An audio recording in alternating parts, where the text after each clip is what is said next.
கங்கை கரை தோட்டம் பக்கத்தில் ஒரு ஆசிரமம். அங்கே ஒரு பெரியவர் தங்கியிருக்கிறார்.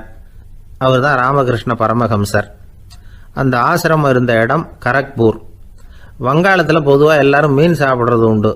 கங்கையில் குளிச்சுட்டு கையில் ஒரு மீனோடு வர்றது வழக்கம். இவர் இருக்கிற இடத்துக்கு கங்கையில் படகு வழியாக வரணும். அப்படி தான் எல்லாரும் வருவாங்க. வர்றவங்களை ஒன்று கூட்டி ஆன்மீக விஷயங்களை பற்றி பேசிக்கிட்டு இருப்பார். ஒவ்வொரு நாள் ஒவ்வொருத்தர் நகரத்துக்கு போகணும். வரும்பொழுது மீன் கொண்டுகிட்டு வரணும். அதுக்கு ஒரு அட்டவணையே உண்டு ஆசிரமத்தில். அது பிரகாரம் ஒரு நாள் சுவாமி யோகானந்தர் படகுல போனார். படகை செலுத்தினவங்க ராமகிருஷ்ணரையும் சுவாமி யோகானந்தரையும் மற்றவங்களையும் பித்தர்கள் அப்படின்னு சொல்லி ஏளனமாக பேசினாங்க. அவங்க என்ன பைத்தியம் பிடிச்சவங்க அப்படிங்கிறது மாதிரி. சுவாமி யோகானந்தருக்கு ரொம்ப மென்மையான இதயம். இவங்க இப்படி கண்ணாபின்னான்னு பேசுகிறத பார்த்தா மீனை வாங்கிட்டு திரும்புகிறப்போ என்ன நடக்குமோ அப்படிங்கிற பயம் வேற வந்துட்டுது அவருக்கு. அவ்வளவு மென்மையானவர். இதை தெரிஞ்சுக்கிட்ட ராமகிருஷ்ணர் யோகானந்தா இங்கே வா அப்படின்னு கூப்பிட்டார். இவர் கண்ணீரை தொடச்சிக்கிட்டே கிட்ட போனார். சொன்னார், ஐயா, படகு ஓட்டுறவங்க உங்களை பற்றி மோசமாக பேசுகிறாங்க. என்ன திட்டினா பரவாயில்ல, ஆனால் உங்களை அவங்க திட்டுறாங்க. அதை என்னால் தாங்கிக்க முடியல அப்படின்னார். இதை கேட்டதும் ராமகிருஷ்ணருக்கு கோபம் வந்துட்டு தான்.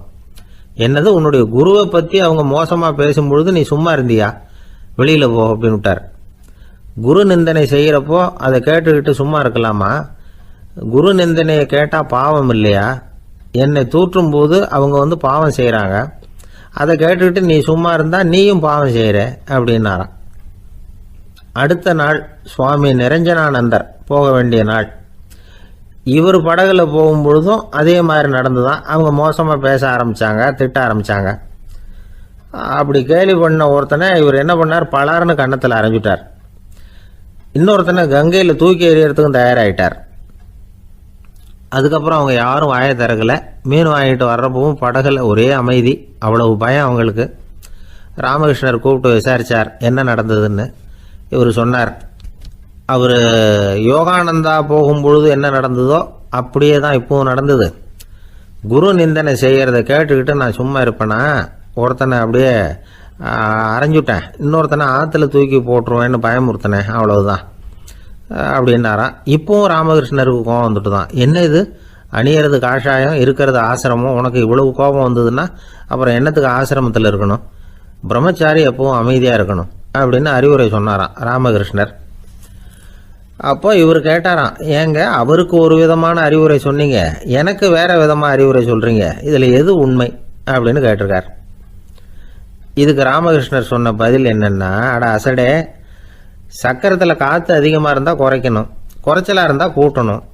அவன் சாது, அவனுக்கு அதிக உணர்ச்சி தேவை, உனக்கு படபடப்பு அதிகம், உனக்கு பொறுமை தேவை அப்படின்னாராம். இதில் உள்ள கருத்து என்னன்னா, கல்விங்கிறது எப்படின்னா அதை சூழ்நிலைக்கு தகுந்த மாதிரி கற்பிக்கணும். எல்லாருக்கும் ஒரே மாதிரி கற்பிக்கக்கூடாது. கேட்குற ஒரு தகுதி, புரிஞ்சுக்கிற திறமை, இதை பொறுத்து கல்வி அமையணும். ஆரம்ப காலத்தில் ஒரு குரு, அப்போ ஒரு சீடன் இருந்தான். அது வேடிக்கையான குரு, வேடிக்கையான சீடன். ஒரு ஆசிரமம். ஒரு நாள் ஒருத்தன் அவசரமாக அந்த குருவை தேடி வந்திருக்கிறான். என்ன விஷயம்னு விசாரித்தார் குரு. உங்கள் சீடர் என்னை அடிச்சுட்டார் அப்படின்னு புகார் பண்ணானா அந்த ஆள். குரு சீடனை கூப்பிட்டார். அடிச்சியா இந்த ஆளை அப்படின்னு கேட்டாராம். ஆமான் இருக்கான் சீடன். ஏன் அடிச்சே அப்படின்னு கேட்டாராம். இந்த ஆள் உங்களை பற்றி மட்டமாக பேசிவிட்டான், என்னால் அதை தாங்கிக்க முடியல, அதனால தான் அடிச்சுட்டேன்ருக்கான். அப்படி என்ன பேசினா அப்படின்னு கேட்டாராம். உன்னுடைய குருநாதர் இப்போல்லாம் அர்த்தமில்லாமல் பேச ஆரம்பிச்சுட்டார் அப்படின்னு சொல்லிவிட்டான், அதனால தான் அடிச்சுட்டேன் அப்படின்னானா. அதுக்காக அடித்தே அப்படின்னாராம். நான் அதுக்காக அடிக்கலை குருவே, இப்பெல்லாம் நீங்கள் அர்த்தம் இல்லாமல் பேசுகிறதாக அவன் சொல்கிறான், அப்படின்னா இதுவரைக்கும் நீங்கள் அர்த்தத்தோடு பேசினதாகத்தானே அர்த்தம், அது தப்பு தானே, அதனால தான் அடித்தேன் அப்படின்னானா. ஒரு பெரியவர் உட்கார்ந்துருக்கிறார். அவரை சுற்றி அவருடைய தோழர்கள் உட்கார்ந்துருக்கிறாங்க. ஏதோ ஒரு முக்கியமான செய்தியை அவர் அவங்களுக்கு சொல்லிகிட்டு இருக்கிறார். அவங்களும் ஆர்வமாக கேட்டுக்கிட்டு இருக்கிறாங்க. இந்த சமயத்தில் யாரோ ஒரு ஆள் வேகமாக அங்கே வர்றார். வர்ற வேகத்திலேயே எனக்கு ஏதாவது உதவி செய்யுங்க அப்படின்னு கேட்டுக்கிட்டே வர்றார். கேட்கறது உதவி, ஆனால் குரல் மிரட்டுறது மாதிரி இருக்குது, அதட்டி கேட்கறது மாதிரி இருக்குது. இதை கேட்டதும் அந்த பெரியவர் ஆத்திரப்படலை. ஆனால் அவரை சுற்றி இருந்தவங்க ஆத்திரப்பட்டாங்க. இதை பெரியவர் கவனிச்சார். கொஞ்சம் அமைதியாக இருங்கன்னார். வந்தவரை கூப்பிட்டார். அவருக்கு சில பொருள்களை கொடுத்தார். என்னங்க இப்போ உங்களுக்கு மகிழ்ச்சி தானே அப்படின்னார். ஆ அப்படின்னு அலட்சியமா அவர் சொல்கிறார். நான் உங்களை நல்ல முறையில் நடத்தினேன்னா அப்படின்னு கேட்குறாரு அவர் மறுபடியும். அதெல்லாம் ஒன்றும் இல்லை அப்படின்னு சொல்லி அவர் சொல்லிகிட்டு இருக்கிறாரு. குரலில் கடுமை குறையில. சுற்றி இருந்தவங்களால இதை பொறுத்துக்க முடியல. கோபத்தோடு அவரை நோக்கி நெருங்க ஆரம்பித்தாங்க. பெரியவர் அவங்களையெல்லாம் தடுத்து நிறுத்தினார். வந்தவரை வாங்க என்னோட அப்படின்னு சொல்லி அழைச்சிட்டு போனார். வீட்டுக்கு போனார். அங்கே போனதும் இன்னும் சில பொருள்களை எடுத்து அவர்கிட்ட கொடுத்தார். இப்போ திருப்தி தானே, நான் உங்ககிட்ட நல்ல முறையில் நடந்துக்கிட்டேனா அப்படின்னார். அவர் முகம் இப்போ தான் கொஞ்சம் மலர்ந்தது. ரொம்ப நன்றி, இறைவன் உங்கள் குடும்பத்துக்கு எல்லா நன்மைகளையும் செய்வான் அப்படின்னு சொன்னார். இதே வார்த்தைகளை என்னுடைய தோழர்கள்கிட்டே சொல்லிட்டீங்கன்னா அவங்க கோபம் தணிஞ்சிரும். வர முடியுமான்னார். கண்டிப்பாக வர்றேன் அப்படின்னாரு. மறுநாள் காலையில் அந்த இடத்துக்கு வந்தார். அதே மாதிரி சொல்லிவிட்டு அவர் போயிட்டார். தோழர்கள்லாம் ரொம்ப வியப்போடு பெரியவரை பார்த்தாங்க. அந்த பெரியவர் தான் நபிகள் நாயகம். அவர் சொன்னார், ஒருத்தன் ரொம்ப ஆசையாக ஒரு ஒட்டகத்தை வளர்த்துக்கிட்டு வந்தான். ஒரு நாள் அந்த ஒட்டகம் கயத்தை அறுத்துக்கிட்டு ஓடி போயிட்டுது. அக்கம் பக்கத்தில் இருக்கிறவங்கெல்லாம் அந்த ஒட்டகத்தை பிடிக்கிறதுக்கு முயற்சி பண்ணாங்க. அதை துரத்திக்கிட்டு ஓடினாங்க. ஒட்டகம் தாறுமாறாக ஓட ஆரம்பிச்சுது. இந்த சமயத்தில் ஒட்டகத்தை வளர்த்தவன் அங்கே ஓடி வந்தான். நீங்கள் அதை ஒன்றும் செய்ய வேணாம், விட்டுருங்க. அதோட சுபாவம் எனக்கு நல்லா தெரியும். அதை சுலபமாக என்னோட வழிக்கு கொண்டுட்டு வந்துட முடியும். நான் பார்த்துக்கிறேன், விட்டுருங்கோ அப்படின்னா. எல்லாரும் விலைக்கு போயிட்டாங்க. இவன் என்ன செஞ்சான் தெரியுமா? கொஞ்சம் புல்லை கையில் எடுத்துக்கிட்டு அந்த ஒட்டகத்தை நெருங்கினான். அவ்வளவுதான். அது ஓடி இவன் காலடியில் உட்காந்துக்கிட்டது. செல்லமாக அதை அப்படியே தடவி கொடுத்தான். முதுகில் ஏறி உட்காந்துக்கிட்டான். அது பாட்டுக்கு சாதுவாக நடந்து போகுது. இந்த கதையை நபிகள் நாயகம் தம்முடைய தோழர்களுக்கு சொல்கிறார். ஒட்டகத்தை மட்டும் இல்லை, சில மனிதர்களையும் கூட சில விதத்தில் அணுகிதான் அவர்களை சீர்திருத்த வேண்டியிருக்குது அப்படிங்கிறத அவங்களுக்கு உணர்த்தினார். இது ஒரு அழகான உளவியல் அணுகுமுறை. சில குடும்ப தலைவர்கள் கூட இந்த ஒட்டகம் மாதிரி நடந்துக்கிறது உண்டு. அப்புறம் அடங்கி போகிறதும் உண்டு.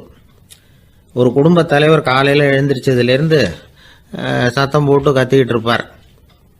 பக்கத்தில் இருந்தவங்கெல்லாம் ஓடி போய் சமாதானம் பண்ணி பார்த்தாங்க. அவர் ஓயறது மாதிரி தெரியல. கடைசியில் அவர் மனைவி வந்தாங்க.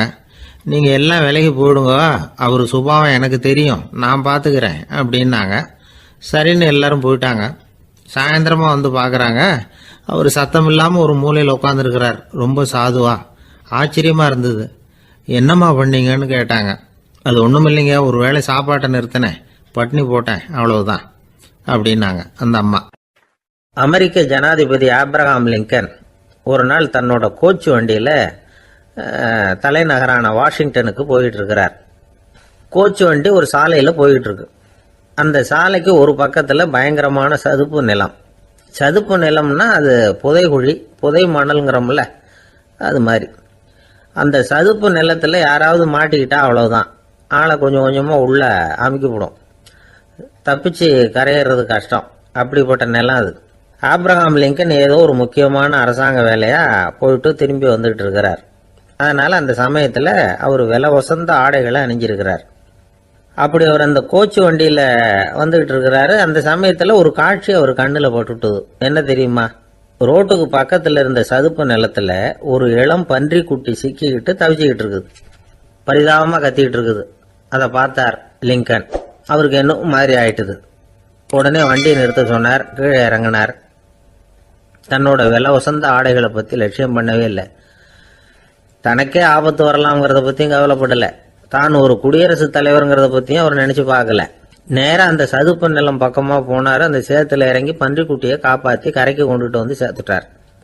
அதுக்கப்புறம் நிம்மதியாக கோச்சு வண்டியில் ஏறி வெள்ள மாளிகைக்கு சேர்ந்தார். ட்ரெஸ்ஸு, உடம்பு பூரா சேறு சகதி. பார்க்குறவங்களுக்கெல்லாம் ஆச்சரியமாக போச்சு. அவங்களுக்கு ஒன்றும் புரியல. இவர் நேராக ட்ரெஸ்ஸு மாற்றிக்கிறதுக்காக போனார். கோச்சு வண்டி ஓட்டிகிட்டு வந்தவங்கிட்ட போய் எல்லாரும் கேட்டாங்க என்ன ஆச்சு அப்படின்னு. அவர் வர்ற வழியில் நடந்த விவரத்தை சொன்னார். ஆப்ரஹாம் லிங்கனுடைய இந்த இறக்க குணத்தை எல்லாரும் பாராட்டினாங்களாம், புகழ்ந்தாங்களாம். ஆனால் இதுக்கு லிங்கன் என்ன பதில் சொன்னார் தெரியுமா? தயவு பண்ணி இந்த புகழ்ச்சியான பேச்சையெல்லாம் ஒதுக்குங்க, அதெல்லாம் வேணாம். அந்த சின்ன பிராணி சகதியில மாட்டிக்கிட்டு துடிச்சுக்கிட்டு இருந்தது. அதை பார்த்தேன். உடனே என்னுடைய இதயத்தில் ஒரு முள்ளு தைச்சது மாதிரி ஒரு உணர்வு. அந்த முள்ளை பிடுங்கி எறிஞ்சேன், அவ்வளவுதான். உண்மையில் அந்த பிராணிக்கு நான் உதவினேங்கிறத விட எனக்கு ஏற்பட்ட இன்னலை போக்கிக்கிட்டேன் அப்படிங்கிறது தான் உண்மை. அதுதான் பொருத்தம். அப்படி இருக்கிறப்போ இதில் புகழறதுக்கு என்ன இருக்குது அப்படின்னாரு ஆபிரகாம் லிங்கன். எவ்வளவு யதார்த்தமான வார்த்தைகள் பாருங்க. இந்த காலத்தில் நம்மளையும் பல பேர் அப்படி உண்டு. நீச்சல் தெரியாத ஒரு ஆள் தண்ணியில் இறங்கிட்டான். தண்ணி ஆழம்ங்கிறது அப்புறமா தான் தெரிஞ்சுது. தத்தளிக்க ஆரம்பிச்சுட்டான். வாழ்னு கத்துறான். கரையில் நின்றுட்டு இருந்த ஒருத்தர் இதை பார்த்தார். உடனே அவருக்கு இதயத்தில் முள்ளு தைச்சது மாதிரி ஒரு உணர்வு. உடனே குபீர்னு தண்ணியில் பாஞ்சார். அவரை காப்பாற்றி கரைக்கு கொண்டுட்டு வந்து சேர்த்தார். இதை பார்த்துக்கிட்டு இருந்த இன்னொருத்தர் காப்பாற்றின அந்த ஆளை பாராட்டி புகழ்ந்தார். என்ன புகழாதீங்க சார் அப்படின்னார் அவர். ஏன்னு கேட்டார் இவர். நான் அந்த ஆளை ஏன் காப்பாற்றினேன் தெரியுமா? அவன் நேற்றுக்கு என்கிட்ட 300 ரூபா கடன் வாங்கியிருக்கிறான். இவன் தண்ணியில் போட்டான்னா நான் கொடுத்த கடனும் தண்ணியில் போடும். அதனால தான் விழுந்து காப்பாற்றினேன் அப்படின்னா அந்த ஆள். பந்திக்கு முந்தர ஆசாமிகள் நம்மள பல பேர் உண்டு. அப்படி முந்தறதுக்கு கூட முயற்சி பண்ணுறவங்க நிறைய பேர் இருக்கிறாங்க. இதில் என்ன ஒரு விஷயம்னா, பந்திக்கு முந்துறது கூட தப்பு இல்லை. ஆனால் அப்படி ஒரு விருந்தில் ஆளாக போய் உட்காந்து சாப்பிட்டா கூட வெளியில் வர்றப்ப என்ன பெரிய விருந்து வச்சுட்டான், சாம்பாரில் உப்பு இல்லை, ரசத்தில் காரம் இல்லை அப்படின்னு குறை சொல்லிகிட்டே வர்றது இருக்கு பாருங்க. அது சரியில்லை, நாகரிகமும் இல்லை. கல்யாண பத்திரிகையில் என்ன போட்டிருக்குது, என் பொண்ணுக்கும் இன்னார் பையனுக்கும் கல்யாணம், எல்லாரும் குடும்பத்தோடு வந்திருந்து மணமக்கள் ஆசீர்வதிக்கணும், இப்படி தானே போட்டிருக்கோம். குடும்பத்தோடு விருந்து சாப்பிட்டு சாப்பாடு எப்படி இருக்குன்னு அபிப்பிராயம் சொல்லிவிட்டு போங்க அப்படின்னா போட்டிருக்கு கல்யாண பத்திரிகையில். ஒருத்தர் வீட்டு விசேஷத்துக்கு போயிருக்கோம்னா எவ்வளவோ அசௌகரியங்கள் நமக்கு ஏற்படலாம். ஏராளமான கூட்டம் வந்திருக்கும். எல்லாரையும் அவங்க தனித்தனியாக கவனிச்சுக்கிட்டு இருக்க முடியாது. நாம தான் அனுசரித்து நடந்துக்கணும். நாமளாக போய் வாழ்த்த வேண்டியவங்களை வாழ்த்தி விட்டு சேரணும். அதை விட்டுட்டு பத்திரிக்கை கொடுத்தானேன்னு போனேன், கவனிப்பே சரியில்லை அப்படின்னு புலம்பிக்கிட்டு இருக்கக்கூடாது. ஒரு விருந்துக்கு போனால் அங்கே எப்படி நடந்துக்கணும் அப்படிங்கிறத பற்றி கூட அனுபவசாலிகள் சில விவரங்கள்லாம் சொல்லியிருக்கிறாங்க. இந்த காலத்தில் கல்யாணம், பிறந்த நாள், அது இதுன்னு நிறைய விருந்துகள் நடக்குது. அதெல்லாம் எதுக்காக? மனித உறவுகளை வளர்த்துக்கிறதுக்காக தான், வேற எதுக்கு? ஒரு விருந்துக்கு போனால் அமைதியாக பொறுமையாக போய் உட்காரணும். அடித்து பிடிச்சிக்கிட்டு இடத்த பிடிக்க போகிறேன் அப்படின்னு நிற்கக்கூடாது. முதல் பந்தி நடந்துக்கிட்டு இருந்தால் அது முடிஞ்சு இலை எடுத்து சுத்தம் பண்ணதுக்கு அப்புறம் போய் உட்கார்றது தான் நாகரீகம். இலை எடுக்கிறதுக்கு முன்னாடியே அங்கே போய் உட்காந்தா நல்லா இருக்காது.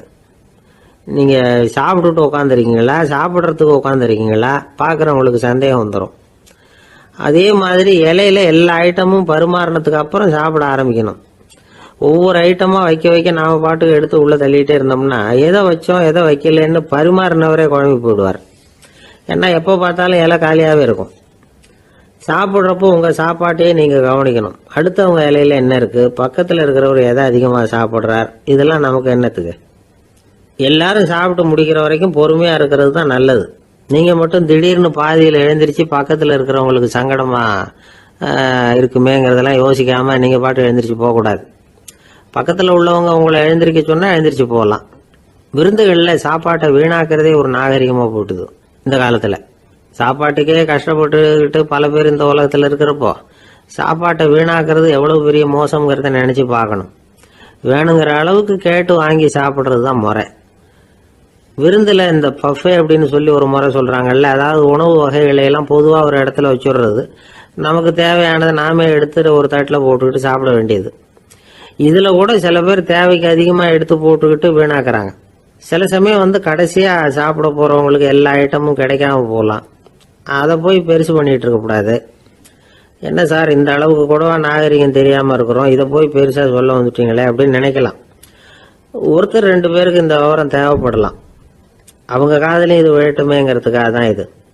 ஒரு பெரிய கல்யாண விருந்து நடந்துக்கிட்டு இருந்தது. விருந்து மண்டபத்து வாசலில் ஒருத்தர் நின்றுக்கிட்டு வர்றவங்களையெல்லாம் ரொம்ப மரியாதையாக வணங்கி உள்ளே அனுப்பி வச்சுக்கிட்டு இருந்தார். எப்படி தெரியுமா? வர்றவங்க கையெல்லாம் பிடிச்சி முத்தம் கொடுத்து அதுக்கப்புறம் உள்ளே அனுப்பி வச்சுக்கிட்டு இருந்தாராம். கூட்டம்லாம் முடிஞ்சதுக்கப்புறம் அவர்கிட்ட போய் கேட்டிருக்கிறாங்க, சார் நானும் எவ்வளவோ விருந்துகளுக்கு போயிருக்கிறேன், இருந்தாலும் இவ்வளவு மரியாதையா வர்றவங்க கைக்கெல்லாம் முத்தம் கொடுத்து வரவேற்கிறத இங்கதான் பாக்குறேன் அப்படின்னு சொன்னாங்க. அதுக்கு அவரு சொன்னார், அட போங்க சார், நான் முத்தம் கொடுக்கல, முந்தின பந்திக்கு வந்து சாப்பிட்டவங்களே அடுத்த பந்திக்கும் வர்றாங்களான்னு மோந்து பார்த்து அனுப்பி வச்சுக்கிட்டு இருந்தேன் அப்படின்னார். அம்மாக்காரங்களுக்கு அடிக்கடி ஏற்படுற கவலை ஒன்று உண்டு. அதாவது குழந்தை சரியா சாப்பிட மாட்டேங்குதே அப்படிங்கிற கவலை. இவங்கெல்லாம் ஒரு விஷயத்த நல்லா புரிஞ்சுக்கணும். குழந்தைகள்ங்கிறவங்க பெரியவங்க மாதிரி இல்லை. அவங்க கடிகாரத்துல மணியை பார்த்துட்டு சாப்பிட்றதுக்கு உட்கார்ற ரகம் கிடையாது. பசிச்சா சாப்பிடுவாங்க, இல்லைன்னா விளையாடுவாங்க அல்லது தூங்குவாங்க.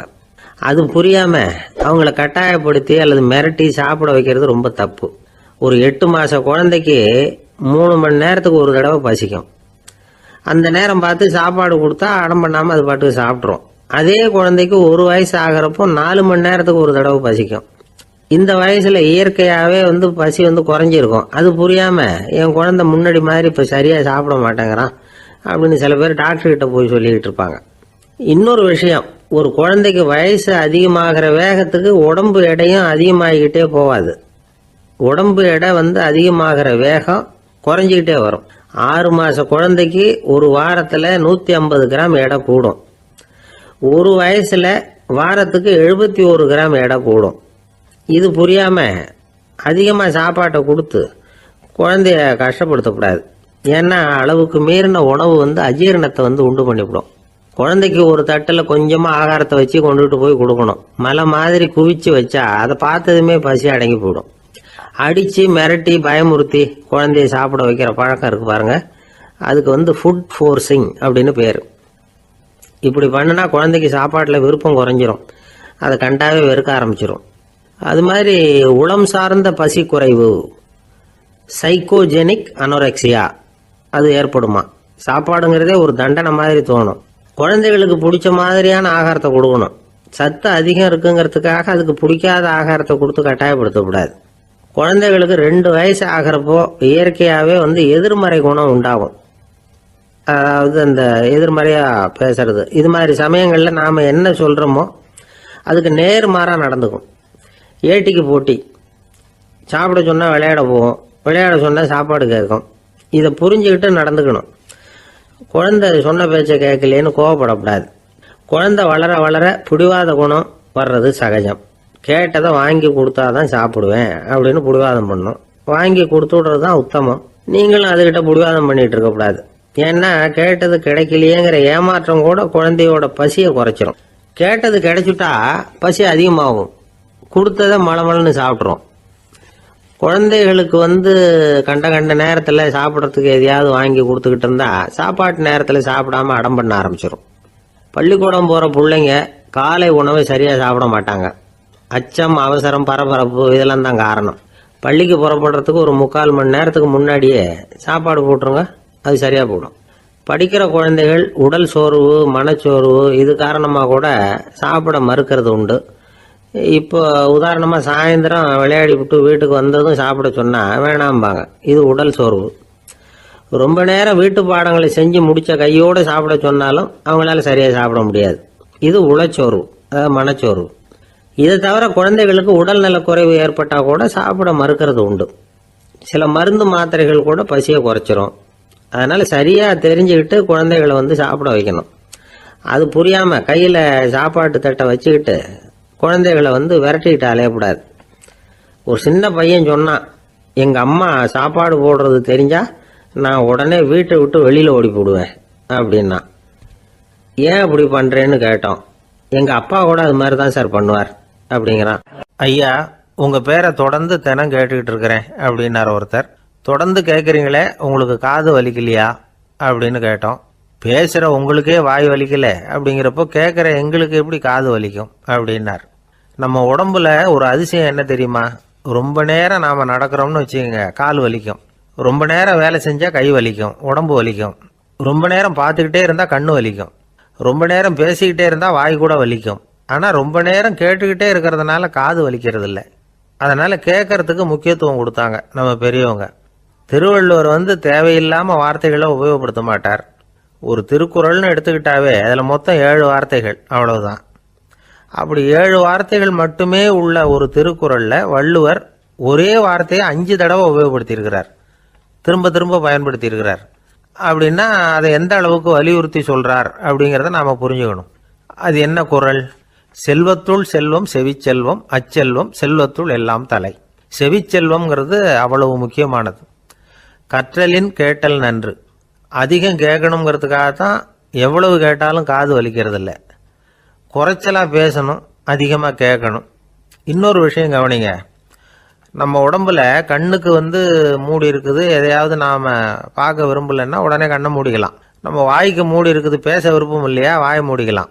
மூக்குக்கு கூட மூடிக்கிற வசதி இருக்குது, எதையாவது முகர விருப்பம் இல்லையா, மூச்சை அடக்கிக்கலாம். ஆனால் பாருங்கள், காதுக்கு மூடி கிடையாது, அதை கையால் தான் மூட முடியும். யார் என்ன சொன்னாலும் அது நல்லதோ கெட்டதோ காதில் விழுந்துக்கிட்டு தான் இருக்கும். அறிவு தான் நல்ல விஷயங்களை எடுத்துக்கிட்டு கெட்ட விஷயங்களை விட்டுடணும். நல்ல கருத்துக்கள் நம்ம காதில் நிறைய விழுந்துக்கிட்டே இருக்கணும். அதை கேட்டு நாம் நல்லபடியாக வாழணுங்கிறது தான் படைப்பின் விருப்பம். ஆன்மீகவாதிகள் கூட ஒன்று சொல்லுவாங்க, அதாவது ஆன்மீக பாதையில் நீங்கள் முன்னேறணும்னா முதல்ல சிரவணம் செய்யணும்பாங்க. அதாவது பெரியவங்க சொல்கிற நல்ல கருத்துக்களை கேட்கணும் அப்படின்னு அதுக்கு அர்த்தம். அதனால் யார் நல்ல கருத்துக்களை சொன்னாலும் அதை காது கொடுத்து கேளுங்க. இவ்வளவு கருத்துக்களையும் நம்ம நேயர் ஒருத்தர்கிட்ட சொல்லிகிட்டு இருந்தோம். அவரும் சரி சரின்னு தலையாடிக்கிட்டே இருந்தார். அப்புறம் சொன்னார், நீங்கள் சொல்கிறது சரிதான் சார், காதுக்கு மூடி இல்லைங்கிறது ரொம்ப சரி, அதனால தான் உங்கள் தகவல் கூட நாங்கள் விரும்புகிறோமோ இல்லையோ தினம் காதில் விழுந்துக்கிட்டு இருக்குது அப்படின்னார். எங்களுக்கு ரொம்ப பெருமையாக இருந்தது. அப்படியா அப்படின்னோம். ஆனாலும் என்ன மாதிரி சில பேர் நீங்கள் தகவல் சொல்கிற சமயத்தில் காதில் மூடி இல்லையேன்னு சொல்லி கவலைப்படுறதில்ல சார் அப்படின்னார். ஏன்னு கேட்டோம். காதை மூடுறதுக்கு தானே வசதி இல்லை, ரேடியோவை மூடுறதுக்கு வசதி இருக்குதுல்ல, அதனால் டக்குன்னு அதை மூடி வச்சுருவோம் அப்படின்னார்.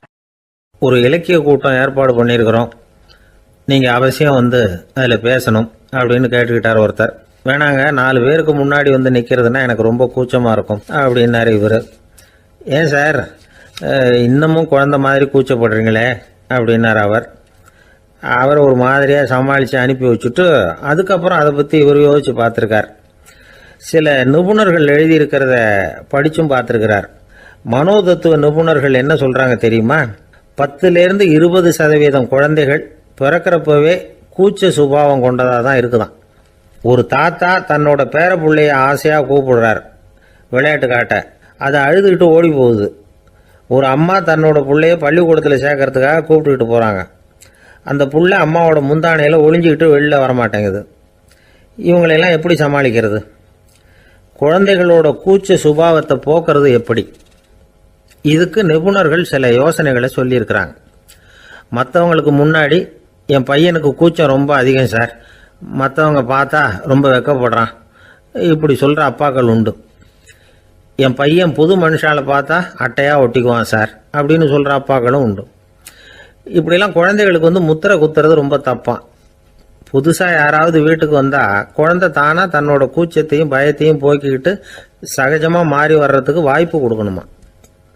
ஒரு கூட்டத்துக்கோ அல்லது சொந்தக்காரங்க கல்யாணத்துக்கோ குழந்தைய அழைச்சிட்டு போகிறீங்க, அங்கே போய் கட்டாயப்படுத்தி குழந்தைய மற்றவங்க கிட்ட பேச சொல்லக்கூடாது. சில சமயம் குழந்தை தானாக தன்னுடைய கூச்ச சுபாவத்தை விட்டு பேசுறதுக்கு முன் வந்தால் அதை பாராட்டணும். குழந்தை கலகலப்பு இல்லாமல் மௌனமாக இருந்ததுன்னா அதையும் கண்டுக்கக்கூடாது. குழந்தை பேச ஆரம்பித்தா அதை ஆர்வத்தோடு கவனிக்க தெரியணும். கலந்து உரையாடுற பழக்கத்தை வீட்லேயே ஆரம்பிக்கலாம். கேட்டதுக்கு பதில் சொல் அப்படின்னு நீங்கள் அதிகாரம் பண்ணிகிட்டு இருக்கக்கூடாது. அது குழந்தைக்கு பேசுகிற சந்தர்ப்பத்தை குறைச்சிருமா. இப்போ நாம் அதிகாரம் பண்ணால் கேலி செய்கிற பழக்கம் குழந்தைகளை ரொம்ப பாதிச்சிருமா. பெரியவங்களானதுக்கு அப்புறமும் சில பேர் கூச்சத்தோடவும் பயத்தோடவும் இருக்கிறதுக்கு இதுதான் காரணம். சின்ன வயசில் அவங்கெல்லாம் ஏதாவது கேலிக்கு ஆளாகி இருப்பாங்க. 2வது குழந்தை மூத்த குழந்தைய கேலிக்கு ஆளாகிற சந்தர்ப்பங்களை கண்டு கேலி பண்ணினா அது இளம் நெஞ்சங்களை விட்டு நீங்கிறதே இல்லையா. எப்பவும் குழந்தையோட நடை உடை பாவனைகளை பற்றி சொல்லிக்கிட்டே இருக்கக்கூடாதான். அதுவே கூச்ச சுபாவத்தை கொண்டுட்டு வந்துருமா. அப்பா எங்கேன்னு யாராவது கேட்டால் இது மாதிரி இன்ன காரியத்துக்காக வெளியில் போயிருக்கார், இத்தனை மணிக்கு திரும்பி வருவார் அப்படின்னு சொல்கிற அளவுக்கு குழந்தைகளை பழக்கப்படுத்தி வைக்கணும். ஃபோன்லேயே யாராவது விசாரித்தா கூட இது மாதிரி பதில் சொல்லு அப்படின்னு சொல்லணும். சின்ன சின்ன மீட்டிங்கில் 4 வார்த்தை பேச தயார் பண்ணலாம். ஒரு கடையிலையோ அல்லது ஹோட்டல்லையோ ஏதாவது விவரம் கேட்கணும்னா உங்கள் குழந்தைய தைரியமாக அனுப்புங்க. குழந்தைகள் பணிவாகவும் பொறுமையாகவும் விவரம் கேட்குறப்போ கூச்ச சுபாவம் தானாக போயிடும். சின்ன வயசுலேயே இப்படிலாம் பழக்கப்படுத்தினாதான் வருங்காலத்தில் தைரியமாக இந்த சமுதாயத்தில் வாழ முடியும். இல்லைன்னா 60 வயசுலேயும் அடுப்பங்கரையை விட்டு வெளில வர்றதுக்கு கூச்சப்பட்டுக்கிட்டு தான் இருக்க வேண்டியிருக்கும். இந்த காலத்து பிள்ளைங்க எவ்வளவோ பரவாயில்ல, எதுக்கும் தயங்குறதில்ல, கூச்சப்படுறதில்ல. ஒரு அம்மா அடுப்பங்கரையிலேருந்து சத்தம் போட்டாங்க, டேய் ராமு, தயவு பண்ணி அந்த டிவியை நிறுத்துறா, அந்த பெண்ணோட குரல் மகா மோசம், அடுப்பங்கரையில் இருக்கிற என்னாலேயே அதை சகிச்சிக்க முடியல அப்படின்னாங்களாம். உடனே பையன் கொஞ்சம் கூட தயங்காமல் பதில் சொல்கிறான், அம்மா, இந்த குரல் டிவியிலேருந்து வரல, எழுத்த விட்டு மாமி தான் இங்கே வந்திருக்கிறாங்க, அவங்க தான் இப்போ என்னோட பேசிக்கிட்டு இருக்கிறாங்க அப்படின்னு. வங்க நாவலாசிரியர் சரத் சந்திரர் ஒரு நண்பர் அவர்கிட்ட வந்தார். வழக்கமாக எல்லா எழுத்தாளர்கள்கிட்டையும் கேட்குற ஒரு கேள்வியை கேட்டார். நீங்கள் எழுத்துத்துறைக்கு வந்தது எப்படி? இதுதான் கேள்வி. அதை தெரிஞ்சு என்ன பிரயோஜனம்னார் சரத் சந்திரர். சும்மா சொல்லுங்களேன், தெரிஞ்சுக்கிறேன் அப்படின்னார் வந்தவர். சரி சொல்கிறேன்னு ஆரம்பித்தார். நான் ரங்கூனில் வேலை பார்த்துக்கிட்டு இருந்தேன். சம்பளம் பத்தல, வேலையும் பார்த்துக்கிட்டு ஒரு பலசரக்கு கடை வைக்கலாம்னு நினச்சேன். என்னால் மளிகை கடை வச்சு சரியாக நடத்த முடியுமாங்கிற சந்தேகம் என் மனைவிக்கு. அதை சோதனை பண்ணி பார்க்கணுங்கிறதுக்காக சில பொருள்களின் அளவு, அதோட விலை, இப்படி சிலதை சொல்லி எல்லாத்தையும் மனக்கணக்காக கூட்டி போட சொன்னாங்க. என்னால் சரியாக கூட்டி சொல்ல முடியல. உங்களால் மளிகை கடை நடத்த முடியாதுன்னு சொல்லிவிட்டாங்க. உடனே என்ன பண்ணுறது, வேறு வழி இல்லை, கதை எழுத ஆரம்பிச்சிட்டேன் அப்படின்னார். கேட்டவருக்கு சிரிப்பு வந்துட்டு தான். சரத் சந்திரர் ஒரு பக்கம் சீரியஸான நாவல்கள், சிறுகதைகள் எழுதியிருந்தாலும் அவருடைய இன்னொரு பக்கம் வேற விதம். நண்பர்கள்கிட்ட பேசும்பொழுதும் சரி, அவர்களுக்கு கடிதங்கள் எழுதும் போதும் சரி, கேலியும் கிண்டலும் நகைச்சுவை உணர்வும் அதிகமாக இருக்கும். காந்திஜி ஒரு சமயம் கல்கத்தாவுக்கு வந்திருந்தார். தேசபக்தர்கள் பல பேர் அவர்கிட்ட பேசிக்கிட்டு இருந்தாங்க. அப்போது சரத் சந்திரரும் அங்கே இருந்தார். கிரண் சங்கர் ராய் அப்படிங்கிறவரும் அங்கே இருந்தார். அவர் சொன்னாராம், காந்திஜியோட பழகிய முதல் வங்காளி நான் தான். போயர் யுத்த காலத்தில் இவர் லண்டனுக்கு வந்திருந்தப்போ என்கிட்ட தான் வங்காள மொழி கற்றுக்கிட்டார் அப்படின்னாராம். உடனே சரத் சந்திரர் காந்திஜியை பார்த்து, இவர் உங்களுக்கு வங்காள மொழி கற்றுக் கொடுத்தது உண்மைதானா அப்படின்னாராம். ஆமான்னாராம் காந்தி. அதனால தான் உங்களால் வங்காள மொழி கற்றுக்க முடியல அப்படின்னாராம். எல்லாரும் சிரிச்சாங்களாம். சரத் சந்திரர் சாம்தாபேர் அப்படிங்கிற கிராமத்தில் தங்கியிருந்தார். ஒரு இலக்கிய நிகழ்ச்சியில் கலந்துக்கிறதுக்காக. அதுக்காக ஒரு கல்கத்தாவுக்கு போக வேண்டிய சூழ்நிலை. அதுக்காக புறப்பட்டார். அந்த சமயத்தில் பின்னாடி இருந்து யாரோ அவரை கூப்பிட்டாங்க. இப்படி கூப்பிட்டவரை பார்த்து இன்னொருத்தர் யாரோ அதட்டி இருக்கிறாங்க. போகிறவரை ஏன் இப்படி கூப்பிடுறீங்க அப்படின்னு. ஏன் கூப்பிட்டா என்னன்னு கேட்டிருக்கார் சரத் சந்திரர். புறப்படுறவங்கள பின்னாடி இருந்து கூப்பிடுறது அபசகுனம், போகிற இடத்துல ஏதாவது ஆபத்து வரலாம் அப்படின்னு அதுக்கு விளக்கம் கொடுத்துருக்கிறார் அவர். உடனே சரத் சந்திரர் சொன்னாராம், இதோ இவங்க என்ன இலக்கிய கூட்டத்துக்கு அழைச்சிட்டு போகிறாங்களே, இதை விட வேற என்ன ஆபத்து வந்துட போகுது அப்படின்னாராம். இப்படி சரத் சந்திரருக்கு இயல்பாகவே நகைச்சுவை உணர்வு உண்டு. அவருடைய நண்பர் ஒருத்தர் வீட்டுக்கு கூப்பிட்டுருந்தார். அங்கே ஒரு கச்சேரிக்கு ஏற்பாடு பண்ணியிருந்தாங்க. சரத் சந்திரருக்கு இயல்பாகவே கச்சேரியில் நீண்ட ஆலோசனையெல்லாம் கேட்கறதுக்கு பொறுமை இருக்காது. அதனால் மெதுவாக பாட போகிறவர் எப்படி அப்படின்னு கேட்டிருக்கார். அவருக்கு ரொம்ப நல்லா பாட தெரியும் அப்படின்னு சொல்லியிருக்கிறாங்க. அதுக்கு சரத் சந்திரர், பாட தெரியுங்கிறது சரி, பாட்டை நிறுத்த தெரியுமா, அதை சொல்லுங்க முதல்ல அப்படின்னாராம். தேசத்து மேலையும் தாய்மொழி பேர்லையும் செலுத்துற அன்புக்கு அபிமானம்னு பேர். தேசாபிமானம்னு சொல்றமே இதுதான். ஒரு கணவன் மனைவி பேர்ல காட்டுற அன்புக்கு காதல்னு பேரு. கடவுள் பேர்ல செலுத்துற அன்புக்கு பக்தின்னு பேரு. இப்படி அன்புல பல ரகம் இருக்கிறப்போ அதுல உள்ள வித்தியாசம் தெரியாம இடம் மாத்தி அன்பு காட்டினா இடைஞ்சல் தான். சரி, இந்த அன்பை பத்தி விஞ்ஞானம் என்ன சொல்லுது தெரியுமா? இதயத்தை பாதுகாக்கிறதுக்கு முக்கியமா தேவைப்படுற ஒண்ணு இந்த அன்புதான்னு சொல்லுது. நெதர்லாந்து விஞ்ஞானிகள் இதை ஆராய்ச்சி பண்ணியே கண்டுபிடிச்சிருக்கிறாங்க. கொஞ்சம் முயல் குட்டிகளை 2 பிரிவா பிரிச்சாங்க. 2 குரூப்புக்கும் கொழுப்பு அதிகமா உள்ள ஆகாரத்தையே கொடுத்துக்கிட்டு வந்தாங்க. ஆனா ஒரு குரூப்புக்கு வெறுமன ஆகாரத்தை கொடுத்ததோட சரி, இன்னொரு குரூப் முயல்களுக்கு ஆகாரம் கொடுத்ததோட நிறுத்திக்கல. அதுக்கு முன்னாடி கூண்டுகளை திறந்து விட்டு முயல்களை கொஞ்ச நேரம் எடுத்து கொஞ்சி விட்டு அதுக்கப்புறமா ஆகாரம் கொடுத்தாராம் ஆராய்ச்சியாளர். இந்த குரூப்புக்கு இதய பாதிப்பு 60% குறைச்சலா இருந்துதான். சில நோயாளிகளுக்கு ஹார்ட் அட்டாக் வந்தாலும் அதை தாங்கிக்கிட்டு குணமாகிற சக்தி அதிகமா இருக்குது. இது எப்படின்னு ஆராய்ச்சி பண்ணி பார்த்துருக்குறாங்க. அவங்க எல்லாம் மனைவி தன் பேர்ல ரொம்ப அன்பா இருக்கிறதாக நினைக்கிறவங்களா இருக்கிறாங்களாம். இதய நோயாளிகள் பல பேரை சந்திச்சு இதய நோய் ஏற்பட என்ன காரணம்னு கேட்டிருக்கிறாங்க. அவங்க சொன்ன காரணம்லாம் சாப்பாடு சம்பந்தமா இல்லையா, மனைவி அன்பா இல்ல, இப்படிப்பட்ட காரணத்தை தான் சொல்றாங்களாம். அதனால இதயத்தை பாதுகாக்கணும்னு நினைக்கிறவங்க அடுத்தவங்க அன்பா இருக்கிறது மாதிரி பாத்துக்குங்க, அதுதான் முக்கியம். ஒருத்தர் முகம் பூரா பிளாஸ்டரி போட்டுட்டு வந்தார், ரொம்ப கோபமா. என்னங்க ஆச்சுன்னு விசாரிச்சேன். எல்லாம் உங்களால தான் சார்னார். விவரமா சொல்லுங்களேன். என்ன உங்க தகவலை கேட்டுட்டு ஒரு பூனைக்குட்டியை கையில எடுத்தேன், அன்பா அதை தடவி கொடுக்கறதுக்காக. ஆனா அது முந்திக்கிட்டது, அது என் முகத்தை தடவி கொடுத்துட்டுது. முகம் பூரா